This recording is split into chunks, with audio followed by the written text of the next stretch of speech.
കൂട്ടുകാർക്ക് നമസ്കാരം. നമ്മളിന്ന് ഇവിടെ ഉണ്ടാക്കാൻ പോകുന്നത് ഒത്തിരി പോഷക ഗുണമുള്ള താമര വിത്തുകൊണ്ട് ഒരു പാൽ പായസമാണ്. പായസം ഉണ്ടാക്കാൻ നമ്മളിവിടെ ഒരു 100 ഗ്രാം മഖാന, കുറച്ച് ഡ്രൈ ഫ്രൂട്ട്സ്, ബദാമും അണ്ടിപ്പരിപ്പും കിഷ്മിഷും കൂടെ. പ്രത്യേകിച്ച് അളവായിട്ട് ഞാനിവിടെ എടുത്തിട്ടില്ല, നമ്മളെ ഇഷ്ടമാണ്. എല്ലാം കൂടെ ഞാനിവിടെ ഒരു 30 ഗ്രാം എടുത്ത് വെച്ചിട്ടുണ്ട്. ആദ്യം നമ്മൾ അടിഭാഗം നല്ല കനമുള്ളൊരു പാത്രം എടുത്ത് അടുപ്പിലേക്ക് വെച്ച് 2 ടീസ്പൂൺ നെയ്യ് ഒഴിച്ചു കൊടുക്കാം. നെയ്യ് ഒന്ന് ചൂടായി വന്നതിന് ശേഷം നമ്മൾ എടുത്തു വെച്ചിരിക്കുന്ന മഖാന എടുത്ത് നല്ലോണം മൂപ്പിച്ചെടുക്കാം. തീ ഒന്ന് കുറച്ചിട്ട് കൊടുക്കുക. മഖാന ഒന്ന് സ്ലോ ചെയ്യുന്ന ഒരു മീഡിയം ഫ്ലെയിമിലേക്ക് ഇട്ട് കൊടുക്കുമ്പോഴാണ് മഖാന പതിയെ ഒന്നത് വഴണ്ട് കിട്ടുന്നത്. പെട്ടെന്ന് അങ്ങോട്ട് കരിഞ്ഞു പോകുന്നതാണ്. അതുകൊണ്ട് ചെറിയ തീയിലൊന്ന് മൂപ്പിച്ചെടുത്തിട്ട് തണുത്തതിന് ശേഷം മിക്സി ജാറിലേക്ക് ഇട്ട് ഒന്ന് ക്രഷ് ചെയ്തെടുക്കുക. ഒത്തിരി ഫൈൻ പൗഡർ ആക്കി എടുക്കണമെന്നില്ല, ഒന്ന് ജസ്റ്റ് ഒരു ക്രഷ് ചെയ്തെടുത്താൽ മാത്രം മതിയാവും. അതൊന്ന് മാറ്റി വെച്ചിട്ട് നമ്മൾ എടുത്ത് വെച്ചിരിക്കുന്ന ഡ്രൈ ഫ്രൂട്ട്സൊക്കെ ഒന്ന് കുഞ്ഞു കുഞ്ഞായിട്ട് കട്ട് ചെയ്ത് മാറ്റാം. കാരണം അത് പെട്ടെന്നൊന്ന് വെന്ത് കിട്ടാനും പായസം കഴിക്കുമ്പോഴേക്കും അതൊന്ന് കടി കിട്ടുമ്പോഴത്തേക്ക് അതിൻ്റെ ടേസ്റ്റ് വരാനാണ് കുഞ്ഞു കുഞ്ഞായിട്ട് കട്ട് ചെയ്ത് വെച്ചിരിക്കുന്നത്. പിന്നെ ഞാൻ എടുത്തിട്ടുള്ള ഒരു അര മുറി ഉണക്ക തേങ്ങ ഗ്രേറ്റ് ചെയ്ത് വെച്ചിട്ടുണ്ട്, പായസത്തിന് ഒന്ന് കൊഴുപ്പ് കിട്ടാനായിട്ട്. പിന്നെ ഏലക്കയും കുങ്കുമപ്പൂവും പഞ്ചസാര 1 കപ്പ്. നേരത്തെ മഖാന വഴറ്റിയ ആ പാത്രം തന്നെ എടുത്ത് നമുക്ക് അടുപ്പേക്ക് വെച്ച് 2 ടീസ്പൂൺ നെയ്യ് ഒഴിച്ചു കൊടുക്കുക അതിലേക്ക്.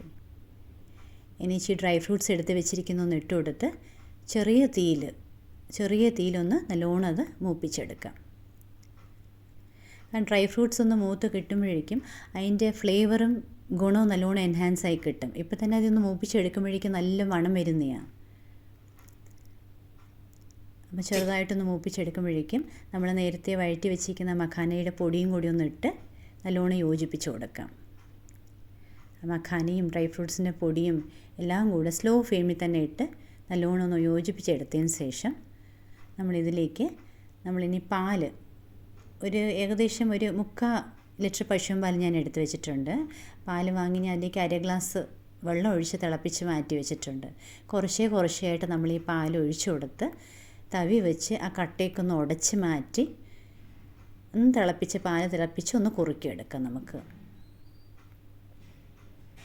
പാല് കുറച്ചായിട്ട് ഓരോ പ്രാവശ്യമായിട്ട് കുറച്ചായിട്ട് കൊടുത്താൽ മതി. എന്നിട്ട് നല്ലോണം അങ്ങ് ആദ്യം ഫ്ലെയിം കൂട്ടി ഒന്ന് തിളപ്പിക്കാൻ വയ്ക്കുക. എന്നെ വെച്ച് സ്ലിമ്മിലേക്ക് ഇട്ട് അതിനെ കുറുക്കിയെടുക്കുക. ഇനി ഉണക്ക തേങ്ങ ഒന്ന് ഇട്ട് കൊടുക്കുക, അതിലേക്ക് പായസത്തേക്ക് ഇട്ട് കൊടുക്കുക.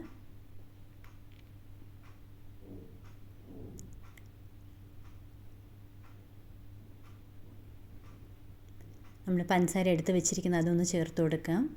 പഞ്ചസാര പൊടിയായിട്ടാണ് ഞാനിവിടെ എടുത്തിരിക്കുന്നത്. പഞ്ചസാര പൊടിയും കൂടി ഒന്ന് ചേർത്ത് കൊടുത്തിട്ട് ഒരു 5 മിനിറ്റ് അതൊന്ന് ഇളക്കി കൊടുക്കുമ്പോഴേക്കും ആ പാലിൻ്റെയും തേങ്ങയുടെയും ഒക്കെ നെയ്യ് ഒന്ന് മുകളിലേക്ക് അങ്ങ് പടർന്ന് വന്നി. ഈ പഞ്ചസാര ഒന്ന് പായസത്തിലോട്ട് ചേർത്ത് കൊടുക്കുമ്പം പായസം ഒന്ന് ചെറുതായിട്ടൊന്ന് ലൂസായി കിട്ടും. അപ്പോഴേക്കും നമ്മൾ തീ ഒന്ന് ചെറുതായിട്ടൊരു മീഡിയം ടു ലോ ഫ്ലെയിമിലേക്ക് ആക്കി കൊടുത്തിട്ട് ഒരു 10-15 മിനിറ്റ് പാലൊന്ന് തിളപ്പിച്ച് വറ്റിച്ചെടുക്കണം. അപ്പോഴേക്കും ആ നിറമൊക്കെ ഒന്ന് മാറി പായസം ശരിക്കും പാകത്തിന് നമുക്ക് കിട്ടും. ഫോക്സ്നട്ട് എന്ന് പറയുന്ന താമര വിത്തുകളുടെ കൃഷി ഭൂരിഭാഗം കാണപ്പെടുന്നത് നോർത്ത് രാജ്യങ്ങളിൽ, ഉത്തർപ്രദേശ്, ബീഹാർ എന്നിവ സ്ഥലങ്ങളിലാണ്. എന്നാൽ കേരളത്തിലും തമിഴ്നാടും അപൂർവം ചില സ്ഥലങ്ങളിൽ ഇതിന് കൃഷിയുള്ളവയാണ്. ഇതിൽ പ്രോട്ടീൻ്റെയും ഫൈബറിൻ്റെയും അംശം ഒത്തിരി കൂടുതലാണ്. കൂടെ തന്നെ ഗ്ലൈസമിക് ഇൻഡെക്സും ഫാറ്റ് കണ്ടൻറ്റും ഒത്തിരി കുറവാണ്.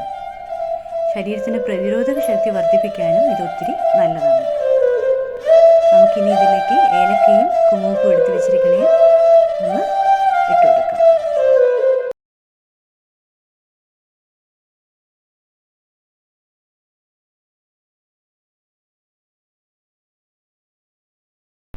കുങ്കുമപ്പൂവും ഏലക്കയും കൂടി ഒരുമിച്ച് ഇട്ട് കൊടുക്കുമ്പം നമുക്കിവിടെ ഒരു നല്ലൊരു മധുരത്തിൻ്റെ ഫ്ലേവറും ഒരു ക്രീമി കളറും ഒരു ടെക്സ്ചറും നമുക്കിവിടെ കിട്ടും. അപ്പോൾ നമ്മളെ മഖാന പാൽ പായസം ഇവിടെ അങ്ങ് റെഡിയായി.